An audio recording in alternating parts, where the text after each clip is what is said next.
ఈ నెల 25వ తేదీ అంటే మార్చ్ 25వ తేదీ 2024వ సంవత్సరం హోలీ పౌర్ణమి. పాల్గొన మాస పౌర్ణమికి హోలీ పౌర్ణమి అనే పేరు. ఈరోజు లక్ష్మీ జయంతిని కూడా జరుపుకుంటారు. ఈసారి ఈ పౌర్ణమి రోజు చంద్రగ్రహణం రాబోతుంది. కానీ ఈ గ్రహణం మనకు కనిపించదు. కాబట్టి ఈ చంద్రగ్రహణం గురించి భయపడాల్సిన పని లేదు. కాబట్టి ఎంతో విశేషమైన హోలీ పౌర్ణమిలోగా ఈ కథలను విన్నా, చదివినా, చెప్పినా, వినిపించినా దరిద్రం తొలగి లక్ష్మీ అనుగ్రహం కలుగుతుంది. అదృష్టం మిమ్మల్ని వరిస్తుంది. ఎవరైతే ఈ వీడియోని వింటారో లేక చూస్తారో వారి జన్మల పాపాలు తొలగి కోటి జన్మల పుణ్యం వస్తుంది. కార్తీక మాసంలో దీపారాధనకు ఎంతో విశిష్టత ఉంటుంది. మాఘమాసంలో స్నానానికి ఎంతో విశిష్టత ఉంటుంది. మరి ఎంతో విశేషమైన ఈ పాల్గొన మాసం విష్ణుమూర్తికి ఎంతో ప్రీతికరమైన ఈ మాసంలో ఆ శ్రీమన్నారాయణ్ణి ఆరాధించే వారికి సకల సంపదలు కలుగుతాయి. బాలకృష్ణుణ్ణి పాల్గొన మాసం పౌర్ణమి తిథిలోనే ఉయ్యాల్లో వేసినట్లుగా పురాణాలు చెబుతున్నాయి. ఈ సందర్భంగా పశ్చిమ బెంగాల్లో హోలీ రోజున శ్రీకృష్ణుడి ప్రతిమను ఉయ్యాల్లో వేసి డోలికోత్సవం చేస్తారు. హోలీ రోజునే శ్రీకృష్ణుడు రాధను ఉయ్యాల్లో వేసి రంగులు పులిమినట్లుగా కూడా చెప్తూ ఉంటారు. నవగ్రహాలలో సూర్యుడు, నక్షత్రాల్లో చంద్రుడు ఎంతో శ్రేష్టమైన వారు. అలాగే పాల్గొన మాసంలో వచ్చే పౌర్ణమి ఎంతో విశిష్టమైనది. విష్ణు ప్రీతికరమైన పాల్గొన మాసంలో వచ్చే ఈ పౌర్ణమి రోజున ఉసిరికాయతో దీపం వెలిగించి పూజించిన వారికి అష్టైశ్వర్యాలు కలుగుతాయి. జాతకంలో నాగదోషం ఉంటే ఈ రోజున హోమాలు జరిపిస్తే అవి తొలగిపోతాయి. ఈ రోజు ప్రజలందరూ హోలీ పండుగను జరుపుకుంటారు. చతుర్దశి రోజు అంటే ముందు రోజు కామదహనం జరిపి మరుసటి రోజు అంటే పౌర్ణమి రోజు హోలీ పండుగను జరుపుకుంటారు. ఈ పండుగ భారతదేశంలోనే కాకుండా బంగ్లాదేశ్, నేపాల్ వంటి దేశాల్లో కూడా వైభవంగా జరుపుకుంటారు. వసంతకాలంలో వచ్చే పండుగ ఈ హోలీ పౌర్ణమి. అందుకే పూర్వం ఈ పండుగను వసంతోత్సవం పేరిట జరుపుకునేవారు. దీపావళి తర్వాత దేశంలో అత్యంత వేడుకగా జరుపుకునే పండుగల్లో ఇది ప్రత్యేకమైనది. ఈ పండుగను సత్యయుగం కాలం నుంచి జరుపుకుంటున్నారని పురాణాలు చెబుతున్నాయి. హోలీ అంటే అగ్ని లేదా అగ్నితో పునీతమైనది అనే అర్థం వస్తుంది. ఈ పౌర్ణమి రోజే లక్ష్మీ జయంతిని జరుపుకుంటారు. కాబట్టి ఎంతో విశేషమైన ఈ రోజు ఈ పౌర్ణమిలోగా లక్ష్మీదేవి జననానికి సంబంధించిన ఈ కథను విన్నా, చదివినా, చెప్పినా, వినిపించినా జన్మల దోషాలు తొలగి కోటి జన్మల పుణ్యం వస్తుంది. సకల శుభాలు కలుగుతాయి. మరి ఆ కథ ఏంటో ఇప్పుడు విందాం. ఇంద్రుడు చాలా శక్తివంతమైన దేవుడు, స్వర్గానికి రాజు, ఇతర దేవతలకు పాలకుడు. అయినప్పటికీ ఇవన్నీ ఉండడం వల్ల అతనికి అహంకారం తలకెక్కింది. ఇతరుల పట్ల అహంకారం మరియు అగౌరవం పెరిగాయి. ఇంద్రుడికి ఐరావతము అనే 4 దంతాల అందమైన తెల్లని ఏనుగు ఉండేది. ఇంద్రుడు రాజ్యం విడిచి వెళ్ళాలి అని అనిపించినప్పుడల్లా అతను ఐరావతం మీద ఎక్కి ప్రయాణం చేస్తూ ఉండేవాడు. అలా ఒకసారి ఇంద్రుడు ఐరావతం మీద ప్రయాణం చేస్తూ ఉన్నప్పుడు ఒకసారి అటువైపుగా వస్తున్న దూర్వాస మహర్షిని చూశాడు. దూర్వాసుడు చాలా శక్తివంతమైన మహర్షి, అపారమైన యోగ శక్తులు కలవాడు. కాని అతనికి ఒక లోపం ఉంది. దూర్వాస మహర్షి అనూహ్యంగా వేగంగా కోపం తెచ్చుకుంటాడు. అలాగే అందరినీ శపిస్తాడు కూడా. దూర్వాస మహర్షి భూలోక సంచారం చేస్తున్నప్పుడు సువాసన గల ఒక మాల దొరికింది.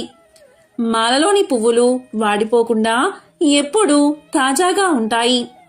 కాబట్టి దూర్వాసుడు ఐరావతం మీద వస్తున్న ఇంద్రుణ్ణి కలిసినప్పుడు అతను తనతో పాటు దండను కూడా తీసుకువెళ్తున్నాడు.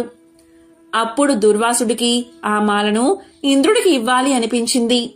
కాబట్టి దూర్వాసుడు ఆ మాలని ఇంద్రుడికి బహుకరించాడు. ఇంద్ర, ఈ మాలను తీసుకో, ఇది నీకు బాగా సరిపోతుంది అన్నాడు. అప్పుడు ఇంద్రుడు ఆ మాలను అజాగ్రత్తగా తీసి తన ఐరావతం యొక్క తల మీద పెట్టాడు. ఆ దండలోంచి సువాసనలు వెదజల్లుతూ ఉండడంతో ఐరావతం తన తలపై నుంచి ఆ మాలను తీసి కింద పడేసి తొక్కేసింది. ఇంద్రుడు ఆ విధంగా అజాగ్రత్తగా వ్యవహరించిన తీరును చూసి దూర్వాసుడికి ఎంతో కోపం వచ్చింది. ఇంద్ర, ప్రజలను ఎలా పలకరించాలో, బహుమానం స్వీకరించినప్పుడు ఎలా ప్రవర్తించాలో మరిచిపోయావా అని గద్దించాడు. వెంటనే ఇంద్రుడికి ప్రాణ భయం కలిగింది. అకస్మాత్తుగా ఇంద్రుడికి దూర్వాసుడు శపించిన వారి పెద్ద జాబితా గుర్తుకు వచ్చింది. వెంటనే ఇంద్రుడు ఐరావతం నుండి హడావిడిగా దిగి పరిగెత్తుకుంటూ వెళ్లి ఋషి పాదాలపై పడి, నన్ను క్షమించు మహర్షి, నేను చెడుగా ప్రవర్తించాను. నేను నిన్ను గౌరవించాలి, కాని అలా చెయ్యలేదు. నన్ను క్షమించు అని వేడుకున్నాడు. వెంటనే దూర్వాసుడు ఇలా పలికాడు. చూడు ఇంద్ర, నేను నిన్ను శపించబోతున్నానని నీకు తెలుసు కాబట్టి నువ్వు క్షమించు అని నన్ను ప్రాధేయపడ్డావు. నీ తెలివి తక్కువతనాన్ని నువ్వు గ్రహించావని నేను నమ్మాలా అంటూ కోపంతో ఎర్రటి కళ్ళతో తన వేళ్లను ఆడించాడు దూర్వాసుడు. అతని నుదుటి ముడుచుకుని అరిష్టంగా చేతులు పైకెత్తి ఇలా అన్నాడు దూర్వాసుడు. మీకు గుణపాఠం చెప్పాలి. అహంకారాన్ని నువ్వు బాగా కలిగి ఉన్నావు. మీ దేవతలందరూ మీ శక్తిని వెంటనే కోల్పోతారు అని నేను శపిస్తున్నాను. మీకు ఎలాంటి శక్తి ఉండదు. ఎప్పుడూ అలసిపోతారు. లక్ష్మి మిమ్మల్ని వీడి వెళ్లిపోతుంది అని దూర్వాసుడు దేవతలందరినీ శపిస్తాడు. వెంటనే ఇంద్రుడు భయాలొందలకు గురై తల ఊపాడు. వద్దు, దయచేసి వద్దు మహర్షి, నన్ను కరుణించండి అని ప్రాధేయపడ్డాడు. కాని ఋషిపదం ఎంతో శక్తివంతమైనది కదా. వెంటనే దూర్వాసుడు రక్తం ఎర్రబడిన కళ్ళతో ఇంద్రుడి వైపు చూస్తూ, నీ తప్పును నేను క్షమించను అని గట్టిగా ఇంద్రుణ్ణి నెట్టివేసి వెనక్కి తిరిగి చూడకుండా వెళ్లిపోయాడు. దూర్వాస మహాముని ఇంద్రుణ్ణి శపించిన తర్వాత రాక్షసులు స్వర్గంపైకి దండెత్తి స్వర్గాన్ని స్వాధీనం చేసుకుంటారు. దూర్వాస మహాముని శాపం ప్రకారం ఇంద్రుడి ఐశ్వర్యమంతా ఆయనకు దూరమవుతుంది.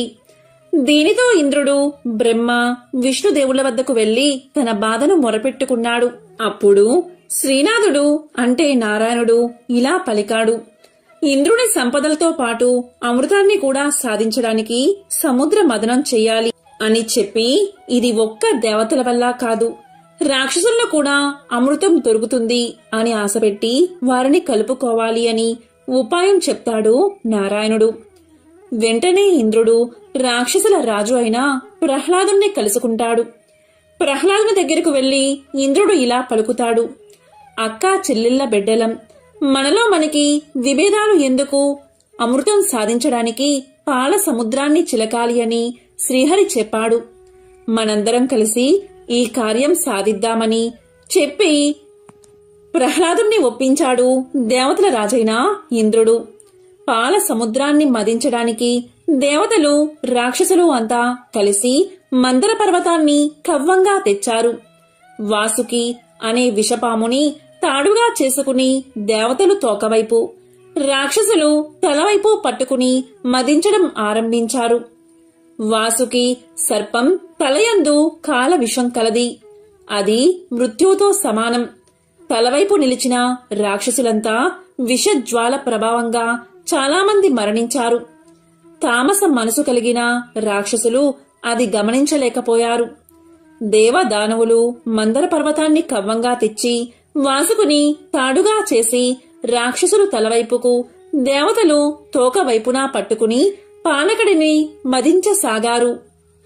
దీంతో పర్వతం బరువుగా ఉండి కింద ఆధారం లేకపోవడం వల్ల సముద్రంలోకి మునిగిపోయింది. దేవతలు, రాక్షసులు ఏమీ చెయ్యలేక చూస్తూ ఉన్నారు. అప్పుడు శ్రీహరి 1,00,000 యోజనాలు కల విస్తీర్ణం బోరుసుతో మహాకూర్మ రూపావతారం దాల్చి మందర పర్వతంతో పాటు వాసుకిని కూడా పైకి ఎత్తాడు. అప్పుడు దేవదానవులు మందర పర్వతాన్ని మదించడం మొదలుపెట్టారు. సముద్రం నుండి మొదట భయంకరమైన విషం పుట్టింది. అప్పుడు దేవతలందరూ కలిసి ఈశ్వరుణ్ణి ప్రార్థించారు. అప్పుడు ఈశ్వరుడు ఆయన ఆ విషాన్ని నేరేడు పండంత చేసి మింగి కంఠంలో దాచుకున్నాడు. మృత్యుంజయుడు అవడం వల్ల ఆయనకు ఏమీ కాలేదు. అందుకే ఆయన్ని నీలకంఠుడు అని పిలుస్తారు. తిరిగి రాక్షసులు దేవతలు సాగర మదనం చేయడం మొదలుపెట్టారు. అప్పుడు కామధేనువు పుట్టింది. దానిని ఋషులు తీసుకున్నారు. తరువాత ఉచ్చైశ్రవం పుట్టింది, అంటే ఎత్తైన తెల్లని గుర్రం. దానిని బలిచక్రవర్తి తీసుకున్నాడు. తరువాత ఐరావతం పుట్టింది, అంటే 4 దంతాలు కలిగిన తెల్లని ఏనుగు పుట్టింది. దానిని ఇంద్రుడు తీసుకున్నాడు. తరువాత కల్పవృక్షం వచ్చింది. ఇది కోరికలు తీర్చే చెట్టు. దీనిని ఇంద్రుడు తీసుకున్నాడు. తరువాత అప్సరసలు, అంటే దేవతా సుందరీమణులు. వీరిని కూడా ఇంద్రుడు తీసుకున్నాడు. తరువాత చంద్రుడు పుట్టాడు. ఆ తరువాత లక్ష్మీదేవి ఉద్భవించింది. ఈమె సంపదల దేవత. అందరూ ఆమెను పూజించారు. తరువాత శ్రీ మహాలక్ష్మీదేవి ఉద్భవించింది. ఈమె సంపదల దేవత. అకస్మాత్తుగా లక్ష్మీదేవి అందం దేవతలు మరియు రాక్షసులందరిలో చర్చనీయాంశమైంది. సముద్ర మదన సమయంలో అందరూ ఆమెను చూసి మైమరిచిపోయారు. రాక్షసులు కూడా ఆమెను పెళ్లి చేసుకోవాలి అనుకున్నారు. కాని లక్ష్మీదేవి విష్ణువు కోసం మాత్రమే ఉద్దేశించబడింది. లక్ష్మీదేవి వివాహాన్ని బ్రహ్మదేవుడు నిర్ణయించాడు. ఆమె కోసం స్వయంవరం నిర్ణయించబడింది. దేవతలు, రాక్షసులు, ఋషులు, అలాగే మానవులందరినీ వివాహ వేడుకకు ఆహ్వానించారు. లక్ష్మీదేవి తమలో ఒకరిని తమ భర్తగా ఎంచుకుంటుంది అని రాక్షసులు ఎదురుచూశారు. కాని లక్ష్మీదేవి స్వయంవరంలో విష్ణువుకు పూలమాల వేసి విష్ణువును వరించింది. ఈ విధంగా లక్ష్మీనారాయణల వివాహం జరిగింది అని పురాణాలు తెలియచేస్తున్నాయి. ఈ హోలీ పౌర్ణమి రోజు హోలికా పౌర్ణమి అనే పేరు ఎలా వచ్చిందో తెలిపే పురాణ కథను ఇప్పుడు తెలుసుకుందాం. రాక్షసులకు రాజైన హిరణ్యకశ్యపుడు చాలా కాలం తపస్సు చేసి తన్ను చంపడం, ఇతరులకు అసాధ్యమయ్యేలాగా బ్రహ్మచే వరాన్ని పొందాడు. గాలిలో కాని, ఆకాశంలో కాని, భూమిపై కాని, నీటిలో కాని, అగ్నిలో కాని, రాత్రి కాని, పగలు కాని, దేవ దానవ మనుషులచే కాని, జంతువులచే కాని, ఆయుధాలచే కాని, ఇంట గాని బయట గాని మరణం ఉండకూడదు అని వరాన్ని కోరుకున్నాడు. అలాగే బ్రహ్మ తదాస్తు అంటూ వరాన్ని ప్రసాదించాడు. ఇక వరగర్వంతో హిరణ్యకశ్యపుడు విజృంభించాడు. దేవతలను జయించాడు. ఇంద్ర సింహాసనాన్ని ఆక్రమించాడు. పంచభూతాలను నిర్బంధించాడు. తపస్సులను భంగపరిచాడు. సాధువులను హింసించసాగాడు. అప్పుడు దేవతలు హిరణ్యకశ్యపుడి బాధలు తట్టుకోలేక పాహిమామంటూ విష్ణువుతో తమ బాధను మొరపెట్టుకున్నారు. అప్పుడు విష్ణువు ఇలా పలికాడు: కన్న కొడుకునకు ఆపన్నత తలపెట్టినవాడు హిరణ్యకశ్యపుని పట్టి వధింతును, మీకు భద్రమగును అని చెప్పి వారికి అభయాన్ని ఇచ్చాడు. హిరణ్యకశ్యపుడు తపస్సు చేసుకునే కాలంలో దేవతలు అదను చూసుకుని అతని రాజ్యంపై దండెత్తి క్రూరంగా కొల్లగొట్టారు. గర్భవతి అయిన రాక్షసరాజు భార్యను ఇంద్రుడు చెరపట్టగా నారదుడు ఇంద్రుణ్ణి మందరించి ఆమెను రక్షించి తన ఆశ్రమానికి తీసుకుపోయాడు. ఆ సమయంలో నారదుడు భాగవత కథలను ఆమెకు వినిపించేవాడు. ఆ భాగవత కథలను గర్భంలో ఉన్న ప్రహ్లాదుడు గ్రహించేవాడు. తరువాత తపస్సు ముగిశాక రాజ్యానికి తిరిగి వచ్చిన హిరణ్యకశిపునకు నారదుడు అతని ధర్మపత్నిని అప్పగించాడు. వీరికి కలిగిన సంతానమే ప్రహ్లాదుడు. ప్రహ్లాదుడు జన్మతః పరమ భాగవతుడు, లలిత మర్యాదుడు, నిర్వైరుడు, అచ్యుతపద శరణాగతుడు, అడుగడుగున మాధవాను చింతన కలవాడు, సర్వభూతాలయందు సమభావం కలవాడు, సుగుణాల రాశి. అలాంటి ప్రహ్లాదుడికి విద్యను నేర్పమని, తమ రాజ ప్రవృత్తికి అనుగుణంగా మలచమని రాక్షసరాజు తమ కులగురువులైన చండా మార్కులకు అప్పగించాడు. ఒకసారి హిరణ్యకశ్యపుడు ప్రహ్లాదుణ్ణి చేరబిలిచి, నీవు ఏమి నేర్చుకున్నావు, నీకు ఏది భద్రము అని ప్రశ్నించాడు. అప్పుడు ప్రహ్లాదుడు ఇలా పలికాడు: సర్వము అతని దివ్య కళామయము అని తలచి విష్ణువునందు హృదయం లగ్నం చేయడా మేలు అని సమాధానం చెప్పాడు. రాక్షసులకు తగని ఈ బుద్ధి నీకెలా పుట్టింది? హరి గిరి అని ఎందుకు పేలుతున్నావు అని తండ్రి గద్దించాడు. ఎంతో మండిపడ్డాడు. తన శత్రువైన విష్ణువును కీర్తించినందుకు ప్రహ్లాదుణ్ణి కఠినంగా శిక్షించమని ఆదేశించాడు. కాని శూలాలతో పొడిచిన, ఏనుగులతో తొక్కించిన, మంటల్లో కాల్చిన, కొండలపై నుండి తోయించిన ప్రహ్లాదుడికి బాధ కలగలేదు. అతను హరినామస్మరణ మానలేదు. అది చూసి రాజు ఎంతో బాధపడ్డాడు. మరొక అవకాశం అడిగి రాక్షస గురువు ప్రహ్లాదుణ్ణి గురుకులానికి తీసుకువెళ్లారు. అక్కడ ప్రహ్లాదుడు మిగిలిన రాక్షస బాలులకు ఆత్మజ్ఞానాన్ని, హరితత్వాన్ని, మోక్ష మార్గాన్ని ఉపదేశించసాగాడు. ఇలా లాభం లేదని గురువు రాజుతో మొరపెట్టుకున్నారు. ప్రహ్లాదుణ్ణి శిక్షించే క్రమంలోనే హిరణ్యకశ్యపుడు తన సోదరి అయిన హోలికను మంటల్లో కూర్చోబెట్టి ఆమె ఒడిలో తన కుమారుణ్ణి కూర్చోబెడతాడు. ఆమెకు ఒక వరం ఉంది. ఆమె శాలువా కప్పుకుని కూర్చుంటుంది. ఆ శాలువా కప్పుకోవడం వల్ల ఆమెకు ఎటువంటి హాని జరగదు. ఈ విధంగా ఆమె శాలువా కప్పుకుని ప్రహ్లాదుని ఒళ్ళో కూర్చోబెట్టుకుని మంటల్లో కూర్చుంటుంది. కానీ ఆ శాలువా ఎగిరి ప్రహ్లాదుని చేరుకుంటుంది. ఈ కారణంగా ఆమె మంటల్లోనే మరణిస్తుంది. ప్రహ్లాదుడు సురక్షితంగా బయటపడతాడు. ఈ విధంగా హోలిక మంటల్లో కాలిపోవడం వల్ల చెడు నాశనమైనందుకు గుర్తుగా మనం హోలీ పండుగను జరుపుకుంటాం. కోపంతో హిరణ్యకశ్యపుడు ప్రహ్లాదుణ్ణి పిలిపించి, నేనంటే సకల భూతాలు భయపడతాయి. దిక్పాలకులు నా సేవకులు. ఇక నీకు దిక్కెవరు, బలమెవరు అని గద్దించాడు. అప్పుడు ప్రహ్లాదుడు ఇలా సమాధానం చెప్పాడు.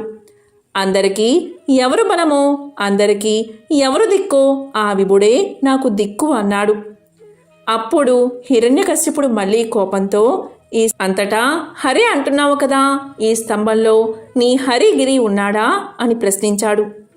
అప్పుడు ప్రహ్లాదుడు బ్రహ్మ నుండి గడ్డి పోచ వరకు అన్నిటిలో విశ్వాత్ముడై ఉండేవాడు. ఈ స్తంభంలో ఎందుకు ఉండడు?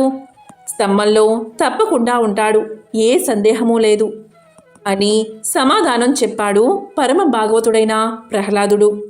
అప్పుడు హిరణ్యకశ్యపుడు, సరే చూద్దాం, ఈ స్తంభంలో విష్ణువును చూపకపోతే నీ తల తీయించేస్తాను, అప్పుడు హరి వచ్చి అడ్డుపడతాడో లేదో అని చేతితో స్తంభంపై చరిచాడు. వెంటనే బ్రహ్మాండ కటాహం బద్దలయ్యి చటచటా పటపటా రావాలు ధ్వనించాయి. 10 దిక్కులా నిప్పులు చెరిగాయి. అప్పుడు నరసింహదేవుడు స్తంభం నుండి ఆవిర్భవించాడు. ఇది నరమూర్తే కాదు, కేవల హరిమూర్తియు కాదు. అప్పుడు నరసింహదేవుడు భీకరంగా హిరణ్యకశ్యపుణ్ణి ఒడిసిపెట్టి తన ఒడిలో వేసుకుని వజ్రాల వంటి తన గోళ్లతో చీల్చి చెండాడాడు. ఇలా శ్రీహరి మనిషి జంతువు కాక నారసింహుని రూపంలో పగలు రాత్రి కాని సంధ్యాకాలంలో ప్రాణం ఉన్నవి లేనివి అని చెప్పలేని గోళ్లతో ఇంటా బయటా కాక గుమ్మంలో, భూమిపైన, ఆకాశంలో కాక తన తొడపైన హిరణ్యకశ్యపుణ్ణి సంహరించాడు. బ్రహ్మవరము వ్యర్థం కాలేదు.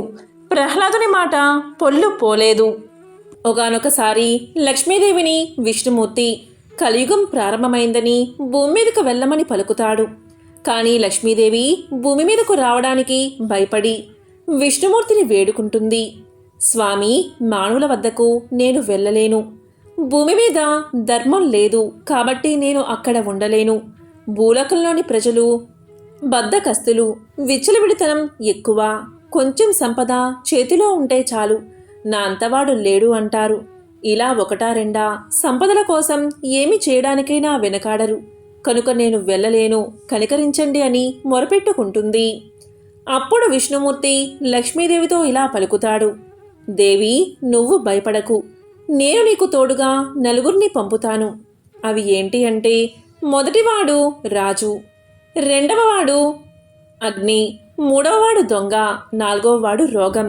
ఈ నలుగురు ఎల్లప్పుడూ నీకు తోడుగా ఉంటారు. ధర్మంగా సంపాదించి దాన ధర్మాలు, పుణ్యకార్యాలు చేస్తూ ఉండేవారికి ఎల్లవేళలా నువ్వు తోడుగా ఉండు. చిన్న చిన్న కష్టాలు వచ్చినా అవి ఎంతో కాలం ఉండవు. ధర్మమే వారిని నిలబెడుతుంది. ఆ ధర్మాన్ని ఎప్పుడైతే తప్పి అధర్మంగా జీవిస్తారో ఆనాడు రాజు వీళ్ల సంపదను స్వాధీనం చేసుకుంటాడు. ఇది కుదరకపోతే అగ్ని దహించి వేస్తుంది. అగ్ని మొత్తాన్ని తగలబెట్టేస్తుంది. అగ్ని ఇక్కడ్నుంచి తప్పుకుంటే బంధువులు, స్నేహితులు, సుతులు, పుత్రులు శత్రువుల రూపంలో లేక దొంగ రూపంలోనో వచ్చి వాడిని సర్వం హరించేస్తారు. ఇది కూడా కాకుంటే రోగాలు వాడిని చుట్టుముట్టి చంపేస్తాయి. సంపాదించిందంతా రోగాలకు, రోస్టులకు తగలబెట్టేస్తారు. ఇలా ధర్మం తప్పి ప్రవర్తించిన వారిని ఈ 4 కూడా ఒక్కోసారి పట్టేయవచ్చు. కనుక నువ్వు నిర్భయంగా వెళ్ళి ధర్మం ఎక్కడ ఉంటుందో అక్కడ క్షేమంగా ఉండు. ధర్మం తప్పిన నాడు ఈ 4 నీకు తోడుగా ఉంటారు అని వరమిచ్చి పంపించాడు. కనుక లక్ష్మీదేవి మీ దగ్గర ఉండాలి అంటే ఖచ్చితంగా ధర్మాన్ని పాటించాలి. ఎవరైతే ఈ హోళికా పౌర్ణమిలోపు లక్ష్మీదేవి ఎటువంటి లక్షణాలు ఉండే వారి దగ్గర నివాసం ఉంటుందో తెలిపే ఈ పవిత్ర కథను ఉంటే జీవితంలో ధనానికి లోటు ఉండదు. ఒక ఊరిలో ఒక ధనవంతుడు ఉండేవాడు. అతను మహావిష్ణువు యొక్క భక్తుడు. విష్ణుపై ఉన్న అచంచలమైన భక్తితో తన ఇంటి ఆవరణలోనే ఒక మందిరాన్ని కట్టించాడు. అందులో సుందరమైన విష్ణు విగ్రహాన్ని ప్రతిష్ఠించి విగ్రహానికి షోడశోపచారాలతో పూజలు చేయసాగాడు. చక్కని రుచికరమైన నైవేద్యాలు, నేతి దీపాలు, పరిమళాల ధూపాలతో అత్యంత వైభవంగా విష్ణువును పూజించసాగాడు. అతనికి అనుకోకుండా వ్యాపారంలో నష్టం వచ్చింది. అప్పుడు ఎవరో ఇలా సలహా ఇచ్చారు. విష్ణువు సంపద ప్రదాత కాదు. సంపద రావాలి అంటే, సిరి సంపదలతో తులతూగాలి అంటే లక్ష్మీదేవి పేరు చెప్పి ఆ దేవతనే ఆరాధించమని చెప్పారు. వెంటనే ఆ ధనవంతుడు ఆ దేవతా విగ్రహాన్ని తెచ్చాడు. లక్ష్మీదేవిని పూజించడం ప్రారంభించాడు. వెంటనే అదృష్టం కలిసి వచ్చింది. వ్యాపారంలో అనుకోని లాభాలు వచ్చాయి. వెంటనే అతను ఎంతో ఆనందంతో పూజలు చేయసాగాడు. ఒక పర్వదినాన రకరకాల పిండి వంటలతో, ధూప దీపాలతో పూజ చేయసాగాడు. పూజకు ముందు విష్ణుమూర్తి విగ్రహం ఆ ధనవంతుడికి కనిపించింది. వెంటనే అతనికి ఎంతో కోపం వచ్చింది.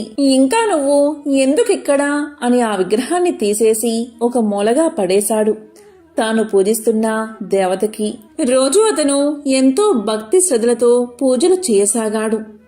రకరకాల పిండి వంటలు, ధూపదీప నైవేద్యాలు, సుగంధాలు వెదజల్లే, సువాసనలు వెదజల్లే పుష్పాలతో ఆ గదంతా చక్కని సుమధుర వాసనలతో నిండిపోయింది. అతనికి దూరంగా ఒక మూలాన పడేసిన విష్ణు విగ్రహం కనిపించింది. వెంటనే అతను కోపంగా లేచి వెళ్లి ఒక వస్త్రంతో ఆ విగ్రహం యొక్క ముక్కు మూసేశాడు. ఈ వాసనంతా హాయిగా ఆస్వాదిస్తున్నావా? ఇవన్నీ నీకోసం చెయ్యలేదులే. ఈ వస్తువుల వాసనలు కూడా నీకు తగలకూడదు అని పలికాడు ధనవంతుడు. ఇక వెంటనే మరుక్షణమే విష్ణుమూర్తి ప్రత్యక్షమయ్యాడు. చిరునవ్వుతో జగన్మోహన కాంతితో ఉన్న ఆ వాసుదేవుణ్ణి చూసి ఆ ధనవంతుడు ఇలా పలికాడు. స్వామి, నిన్ను ఎంతగానో ఆరాధించాను. రకరకాల నైవేద్యాలు కూడా పెట్టాను. అప్పుడు నీవు కనికరించకుండా కష్టాలు అనుభవించేటట్లు చేశావు. మరి ఇప్పుడు నిన్ను ఆరాధించడం మానేశాక లక్ష్మీదేవిని సేవిస్తూ ఆ నైవేద్యాల వాసన కూడా నీకు రానివ్వకుండా చేస్తే ఇప్పుడు ప్రత్యక్షమై కనుకరించావు. ఇదేమి వింత స్వామి అని ప్రశ్నించాడు ధనవంతుడు. అందుకు ఆ మహామాయావి అయిన విష్ణువు నవ్వుతూ ఇలా పలికాడు. నీవు పూజలు చేశావు నిజమే, నైవేద్యాలు నివేదించావు అది నిజమే. కాని నేను అక్కడ ఉన్నాను అన్న భావనతో నీవు చేయలేదు. ఏదో పూజ చేశావు, ఏదో నైవేద్యం సమర్పించావు అన్నట్లు చేశావు. కాని ఇప్పుడు నీవు అలా అనుకోలేదు. నేను ఇక్కడే ఉన్నాను అనుకున్నావు. ఆ వాసనలు కూడా అంటే నైవేద్యాల గుమగుమలు కూడా నేను అనుభవిస్తున్నాను అనే భావన నీలో కలిగింది. నా ఉనికి, నా సాన్నిధ్యం నీ భావనలో పొందావు. నన్ను ద్వేషించినా నేను ఇక్కడ ఉన్నాను అనే భావన్ని చెందావు. ఇక్కడే ఉన్న నా ముక్కు మోసావు అంటే అంత ప్రత్యక్ష భావన నీలో కలిగింది. ఎప్పుడైతే ఆ భావన నీలో కలిగిందో నా సాక్షాత్కారం లభించింది అన్నాడు మహావిష్ణువు. దానికి ఆ విష్ణు భక్తుడికి ఎంతో ఆనందం కలిగింది. ఆ రోజు నుంచి అతను ఎంతో భక్తిభావంతో లక్ష్మీనారాయణలు తన ఇంట్లోనే ఉన్నారు అనే భావనతో పూజలు చేయసాగాడు. చివరకు మోక్షాన్ని పొందాడు. ఒకసారి నారద మహర్షి వైకుంఠానికి వెళ్లి శ్రీ మహావిష్ణువును దర్శనం చేసుకుని ఒక మాట ఇలా అడుగుతాడు. ఓ నారాయణ, ఈ సమస్త సృష్టి అంతటినీ మీరే సృష్టించారు కదా, అలాగే సృష్టితో పాటు మనుషులను, సమస్త జీవుల్లో కూడా మీరే సృష్టించారు. మీరు సృష్టించిన మనుషులలో అత్యంత ధనవంతులుగా, భాగ్యవంతులుగా, సిరి సంపదలతో కొంతమంది తులతూగుతూ ఉన్నారు. మరి కొంతమంది ఏమీ తినడానికి తిండి లేక కటిక దరిద్రాన్ని, పేదరికాన్ని అనుభవిస్తూ ఉన్నారు.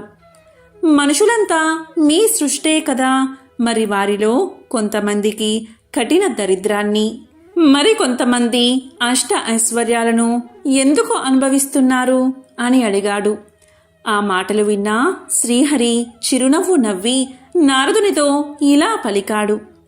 నారద, కీర్తి ప్రతిష్టలకు, సిరి సంపదలకు అధిదేవత మహాలక్ష్మీదేవి. ఏ ఇంట్లో అయితే లక్ష్మీదేవి ప్రవేశిస్తుందో వారు కుబేర సమానులుగా ధన సంపదలని, కీర్తి ప్రతిష్టలను, ధనాన్ని సంపాదించుకుని భోగభాగ్యాలు అనుభవిస్తూ జీవిస్తూ ఉంటారు.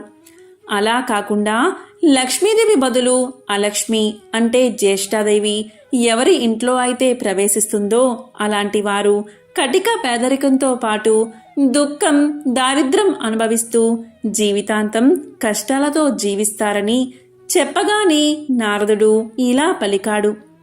మరి స్వామి, లక్ష్మీదేవి మన ఇంట్లోకి రావాలి అంటే ఏం చెయ్యాలి అని అడుగుతాడు. అప్పుడు శ్రీ మహావిష్ణువు ఇలా సమాధానం చెప్తాడు. నారద, లక్ష్మీదేవి మన ఇంటికి రావాలంటే మనం ఏం చెయ్యాలో వివరించే ఒక కథను నీకు వివరిస్తాను. సావధానంగా విను అంటూ ఇలా చెప్పడం మొదలుపెట్టాడు. ఒకరోజు రాజు, మంత్రి మారువేషంలో రాజ్యంలో తిరుగుతూ ఉన్నారు. ఒక బందిపోటు గుంపు వాళ్లపై దాడి చేసింది. రాజు, మంత్రి వాళ్లతో ప్రతిఘటిస్తూ ఉంటారు. అప్పుడే అటుగా వెళ్తున్న రుద్రసేనుడు అది చూసి తన వంతు సాయం చేస్తాడు. దానికి మారువేషంలో ఉన్న రాజుగారు మెచ్చుకుని ఏం కావాలో కోరుకోమంటారు. అప్పుడు రుద్రసేనుడు ఇలా పలుకుతాడు. రాజా, తమరు ఆపదలో ఉంటే కాపాడేనే కాని ఏదో ఆశించి మాత్రం ఇలా చెయ్యలేదు అని వీరోచితంగా అంటాడు. దానికి రాజుగారు సంతోషించి ఇలా పలుకుతారు. రుద్రసేన, నీకు ఎప్పుడు ఏ సాయం కావాలన్నా నన్ను కోరుకో అని చెప్పి వెళ్ళిపోతారు. ఇదంతా రుద్రసేనుడు తన భార్య అయిన శాంతశీలకు చెబుతాడు. అప్పుడు శాంతశీలకు ఒక విషయం గుర్తుకు వస్తుంది. అదేంటి అంటే, కొద్ది రోజుల క్రితం శాంతశీల కట్టెలకని అడవిలోకి వెళ్ళినప్పుడు అక్కడ ఒక మునీశ్వరుడు తారసపడతాడు. ఆ మునీశ్వరుడు శాంతశీలకు ఇలా చెప్తాడు. తల్లి, ఒక విషయం చెబుతాను, శ్రద్ధగా విను. లోకమంతా చీకటిగా, అది కూడా శుక్రవారం రోజు ఎవరి ఇంట్లోనూ దీపం లేకుండా ఉండి నీ ఇంట్లో మాత్రం దీపం పెట్టి గుమ్మానికి అడ్డంగా కూర్చో. అప్పుడు ఇంట్లోని వెలుగును భరించలేక నల్లని చీర కట్టుకున్న ఒక ఆమె నీ ఇంట్లో నుంచి బయటకు వెళ్ళడానికి ప్రయత్నిస్తుంది. అప్పుడు ఆమెను నువ్వు అడ్డగించి బయటకు వెళ్తే లోపలికి రాకూడదని షరతు విధించు. అప్పుడు ఆమె, నేను లోపల ఉంటే ఈ వెలుగును భరించలేను, చీకటిలోకి వెళ్ళిపోతాను అంటుంది.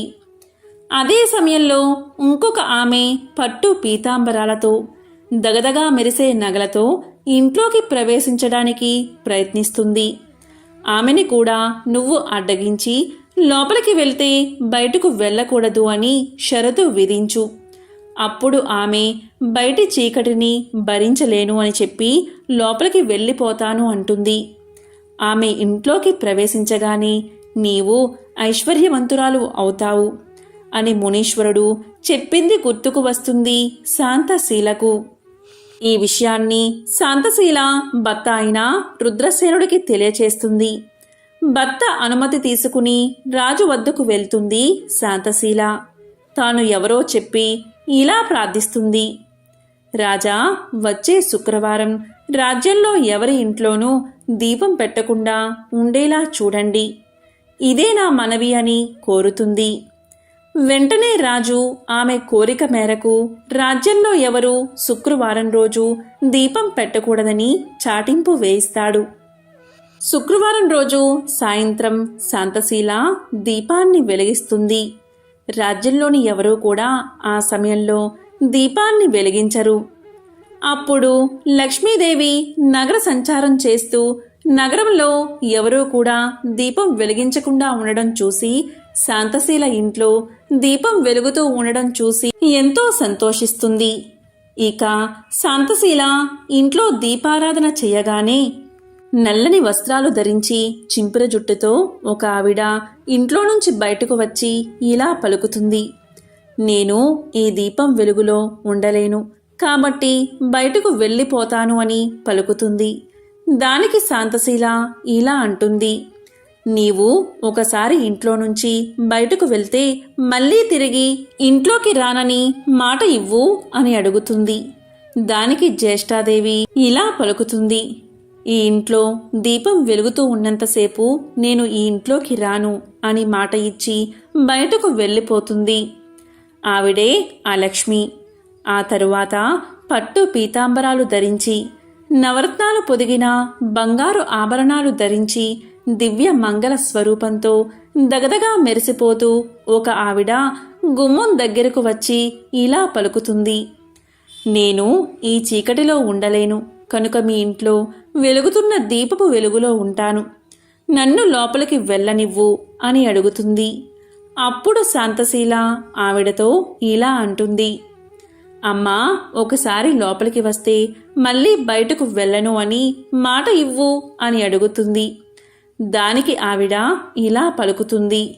నీ ఇంట్లో సాయం సమయంలో దీపం ఉన్నంత వరకు నేను బయటకు వెళ్ళను అని శాంతశీలకు మాట ఇచ్చి ఇంట్లోకి ప్రవేశిస్తుంది.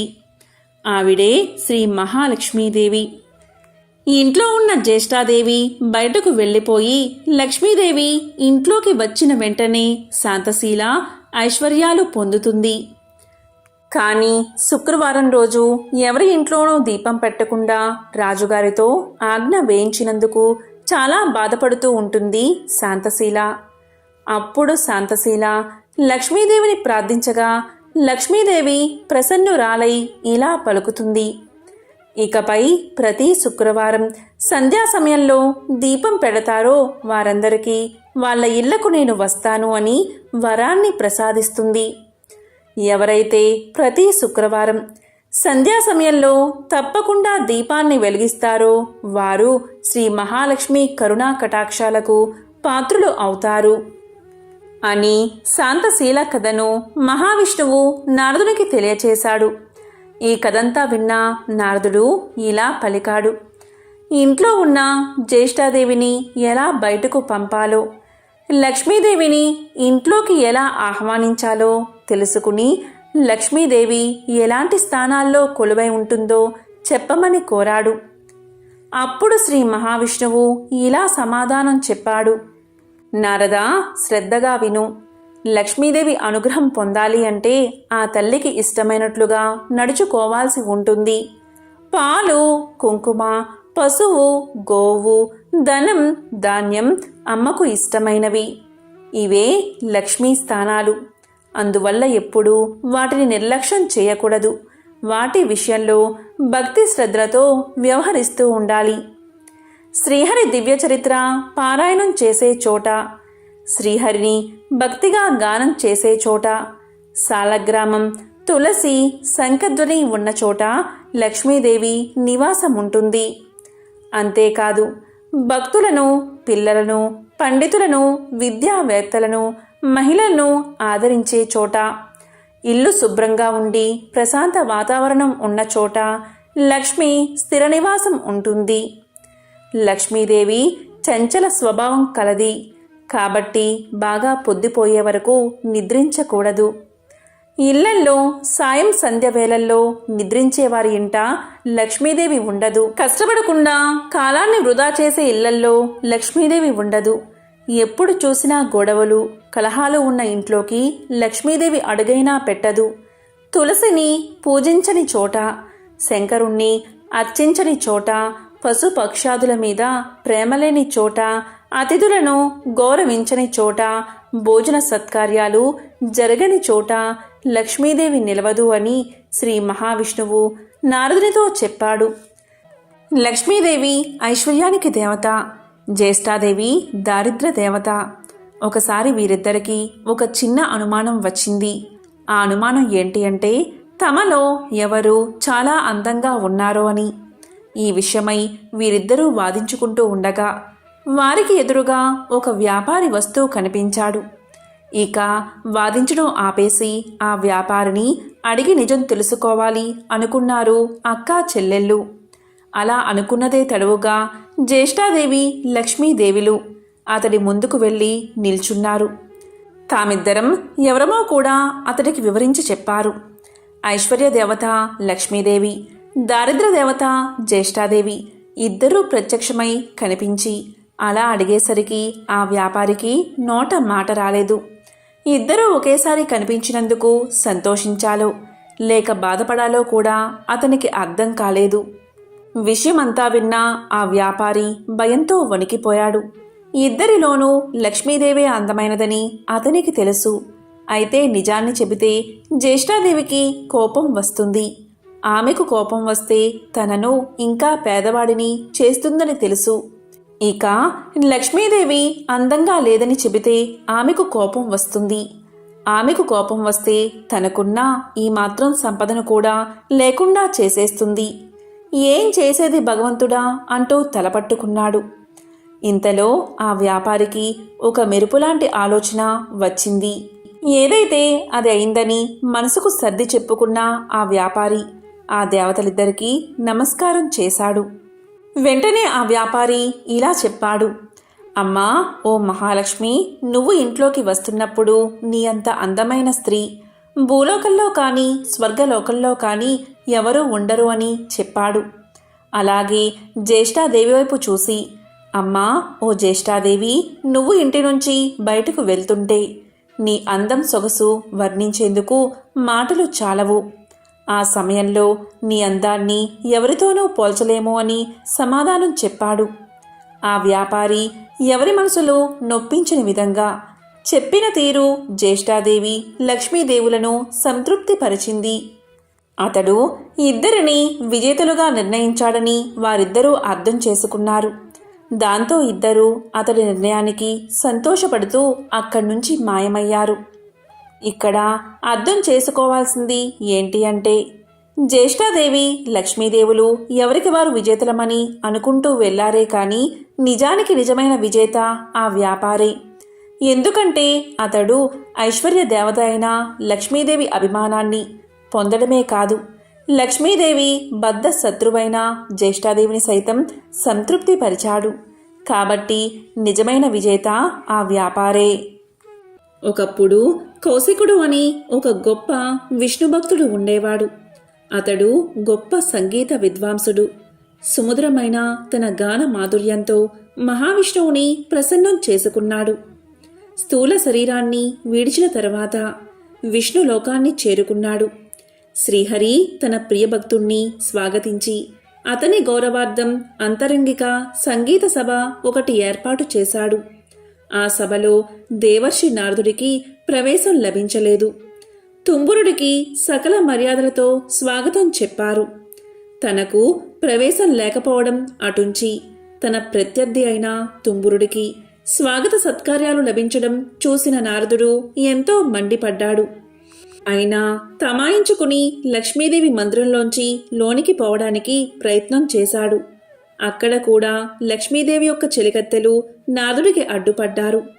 దానితో ఎంతో కోపగించిన నారదుడు మహాలక్ష్మిని శపించాడు. అది తెలిసిన వెంటనే లక్ష్మీనారాయణులు నారదుని ముందు ప్రత్యక్షం అయ్యారు. తమను మన్నించమని వేడుకున్నారు. అప్పటికి నారదుడి కోపం శాంతించింది. తన తొందరపాటుకు పశ్చాత్తాపం మొదలైనది. శరీరమంతా చెమటలు పట్టాయి.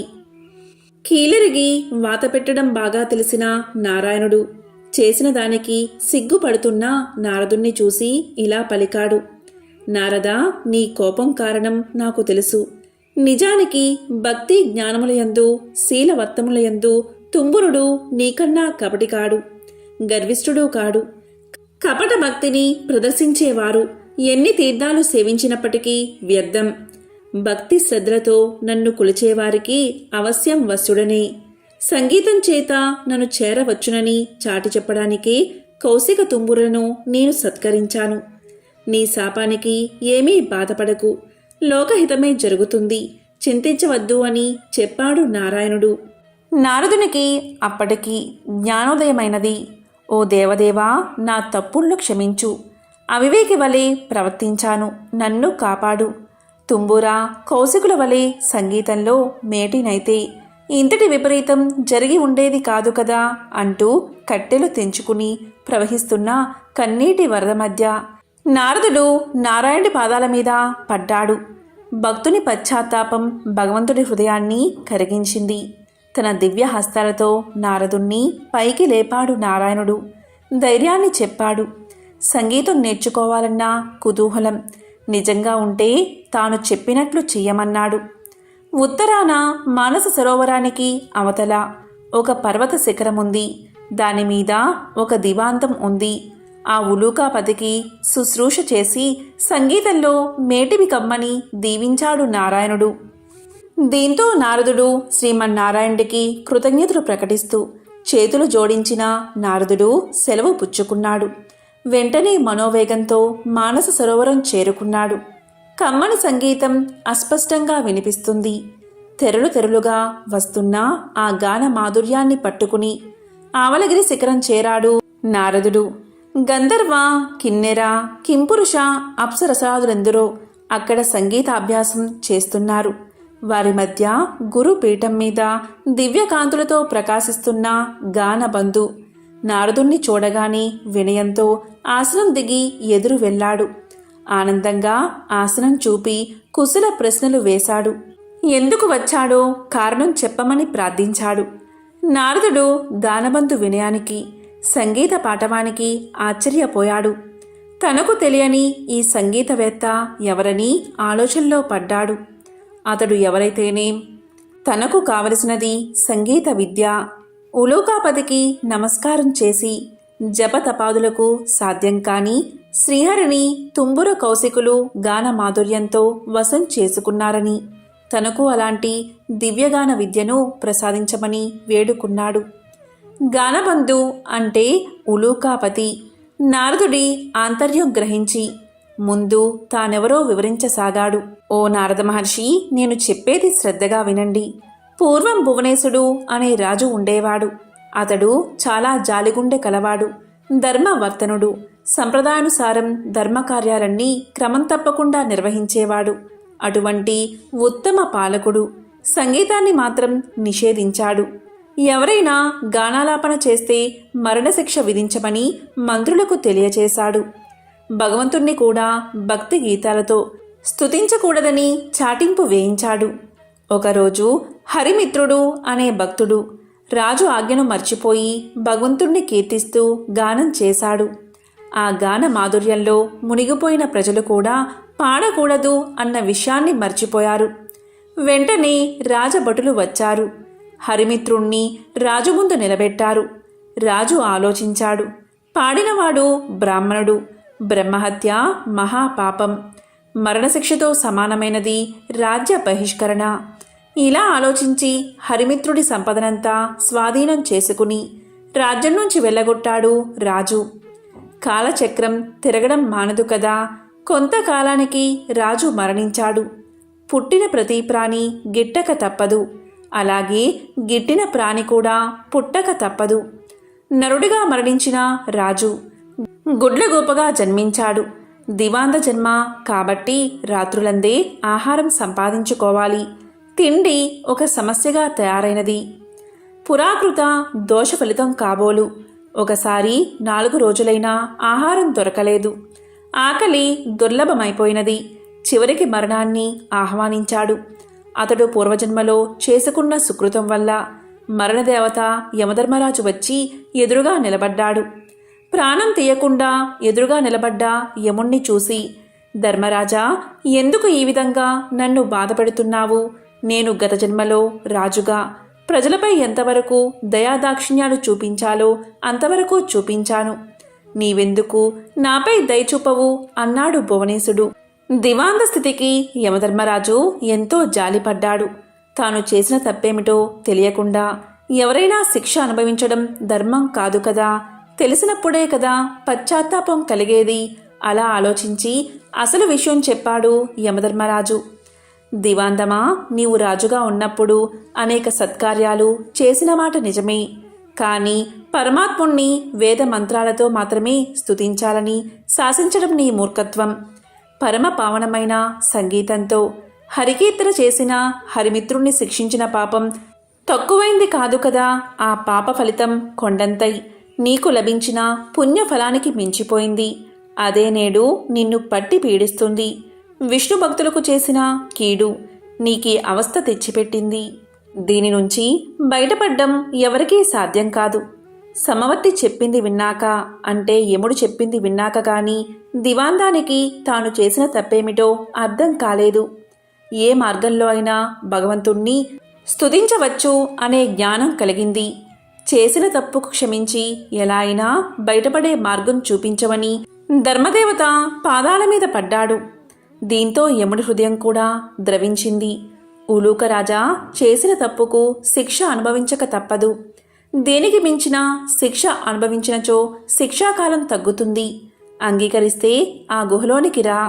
అందులో నీ గత జన్మ దేహముంది. అందుండి రోజుకు కొంత మాంసాన్ని చీల్చుకుని భక్షించు. అది పూర్తయిన తర్వాత నీకు శుభం కలుగుతుంది అని దీవించి వెళ్ళిపోయాడు. ఓ మహర్షి, ఆ దురదృష్టవంతుణ్ణి నేనే. ఆ తరువాత నేనొక రోజున నా శవం వద్ద కూర్చుని ఉండగా దివ్య తేజస్వి అయిన ఒక బ్రాహ్మణుడు రథంలో పోతూ నా ముందున్న శవాన్ని చూసి రథాన్ని ఆపాడు. దగ్గరకొచ్చి చూసి, ఇది భువనేశుని కాయం వలె ఉన్నది. ఇది ఇక్కడెలా పడి ఉన్నది? దీన్ని ఈ పక్షి తినడమేమిటి అంటూ ఆశ్చర్యాన్ని ప్రకటించాడు. అప్పటికి నేను ఆ విప్రుణ్ణి గుర్తించాను. అతడు నా చేత బహిష్కరించబడిన హరిమిత్రుడు. వెంటనే అతని పాదాలపై పడి ప్రార్థించాను. తప్పుకు క్షమించమని అడిగాను. దుఃఖాశ్రువులు నేల రాలుతూ ఉండగా యమధర్మరాజు తెలియచేసిన విషయమంతా వివరించాను. హరిమిత్రుడు అది విని చలించిపోయాడు. తన అంతరంగ భావమునకు అనుగుణంగా ఇలా పలికాడు. నీ బాధలు చూస్తుంటే నాకెంతో విచారం కలిగింది. నీవు నా ఎడల చూపిన కాఠిన్యం నేను ఆ రోజునే మర్చిపోయాను. నీవు అనుభవించిన బాధ ఇక చాలు. ఈ క్షణం నుంచి నీకు బాధన్నది లేకుండా ఉండుగాక. గొప్ప సంగీత విద్వాంసుడివై లోకంలో ఉత్తమ సంగీత విద్యను బోధిస్తావు కాక అంటూ అతడు నా కృతజ్ఞతను స్వీకరించి వైకుంఠానికి వెళ్ళిపోయాడు. అతని దీవెనలు ఫలించి నేను ఇలా ఉన్నాను అంటూ గానబంధు తన కథంతా వివరించాడు. ఆ తరువాత నారదుడు గానబంధు విద్వాంసుని శిష్యుడయ్యాడు. తొలి రోజుని సంగీతం ఎలా నేర్చుకోవాలో అనే విషయం మీద పాఠం చెప్పాడు. సంగీతం ఒక దివ్య కళ అన్నాడు. తపంతో కానీ తామసంతో కానీ అది పట్టుబడదు అన్నాడు. కళ కోసం జీవితాన్ని అర్పించాలి అన్నాడు. కష్టపడి నిరంతరం సాధన చేస్తే ఎవరైనా అపురూపమైన ఈ కళలో ఆధిక్యం సాధించవచ్చు అన్నాడు. గౌరవభావం మొహంలో ఉట్టిపడుతూ ఉండగా వినయంగా తలవంచుకుని ఆలకించాడు నారదుడు. ఆ సాధన అలా 1000 ఏళ్లు గడిచాయి. కఠోరమైన దీక్షతో నారదుడు 3 లక్షల రాగాలలో మంచి ప్రావీణ్యం గడించాడు. సహపాఠులంతా పొగడేస్తుంటే సంగీతంలో ఇక తనకు తిరుగులేదనే గర్వంతో ఉబ్బిపోయాడు. అమిత ఆనందంతో గురువును చేరి కృతజ్ఞతలు చెల్లించాడు. గురుదక్షిణ చెల్లిస్తాను, ఏమి కావాలో సెలవివ్వమన్నాడు. ఎంతటి కోరికైనా సంశయించవద్దు అన్నాడు. శిష్యుడి పలుకులు విన్న ఆ గురువు ఎంతగానో సంతోషించాడు. ఓ మహర్షి, దేవర్షులైన మిమ్మల్ని నేనేమి కోరగలను? దివాందమునకు కావలసిన అవసరాలు ఏముంటాయి? శిష్యుడివి అయినందున ఏదో ఒకటి కోరుకోక తప్పదు. ఈ ధరాతలం నిలిచి ఉండే వరకు సంగీత కళతో పాటు నేను సైతం లోకంలో గుర్తుండేలా వరాన్ని ప్రసాదించు అని తన మనసులోని మాటను బయట పెట్టాడు. అప్పుడు నారదుడు విశాలంగా నవ్వాడు. ఓ గురువర్యా, ఇది మరీ చిన్న కోరిక. ఈ చిరు కోరిక మీకున్న సంగీత పాండిత్యం తీర్చగలదు. శిష్య ప్రశిష్య కోటి వలన భూతలమున సంగీత కళ నిలిచి ఉన్నంత వరకు మీ కీర్తికి అంతులేదు. మీరు చేసిన ఈ మహోపకారానికి గురు దక్షిణిగా లక్ష్మీనారాయణల కటాక్షం, వారి సేవా భాగ్యాన్ని, శాశ్వత సన్నిధానమును ప్రసాదిస్తున్నాను. ప్రళయం సంభవించిన వేళ శ్రీ మహావిష్ణువునకు గరుత్ మంతుని వలె శ్రీ మహాలక్ష్మికి నీవు వాహనమై తరింతువుగాక అంటూ శిష్యుడికి కానుకను దేవర్షిగా వరాన్ని సమర్పించి సెలవు తీసుకున్నాడు నారదుడు. ఈ విధంగా గానబంధు అనే గుడ్లగూప లక్ష్మీదేవికి వాహనంగా మారింది. కాబట్టి ఎంతో పవిత్రమైన విశేషమైన ఈ హోళికా పౌర్ణమిలోపు ఈ కథలను విన్నా, చదివినా, చెప్పినా, వినిపించినా జన్మల దరిద్రం తొలగి కోటి జన్మల పుణ్యం వస్తుంది. అష్టదరిద్రాలు తొలగి అష్టైశ్వర్యాలు కలుగుతాయి. మీరు పట్టిందల్లా బంగారమే అవుతుంది. ఓం నమో నారాయణాయ. ఓం శ్రీ మహాలక్ష్మియే నమః. ఓం శ్రీ మాత్రే నమః.